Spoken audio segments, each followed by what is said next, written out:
You gotta be bold to streak through a state park in broad daylight. The guy attached to these bare legs I'm a streaker and proud of it. has had plenty of practice. Before you blush, John Liepa is not that kind of streaker. His streak is even more jaw-dropping. In the mid-70s, he started running a mile every day, unless a party got in the way. After a very enjoyable New Year's Eve party on January 1st of 1977, that was the last day I missed a run. 77. That's when his current streak started. He was 31. I think I just woke up the next day and said, I need my run. Just like he did the day his kids were born and when they graduated, and every day since, whatever happened.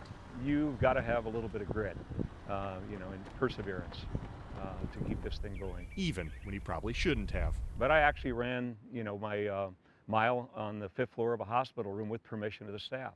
And so 2 years ago, his streak almost ended.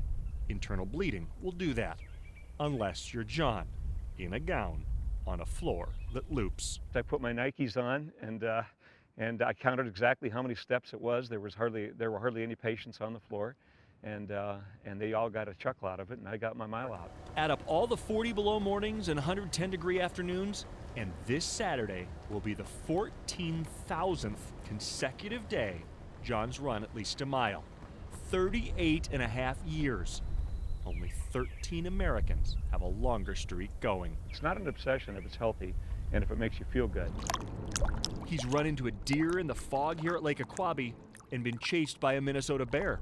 And I turned around and probably ran the fastest mile I've ever ran in my life. But he's always come back, even though miles are slower since Carter left office. I'm not the bionic man, but I feel good for having just turned 70. Making Iowa's fully clothed streaker determined to keep going. I've got to work it in somehow.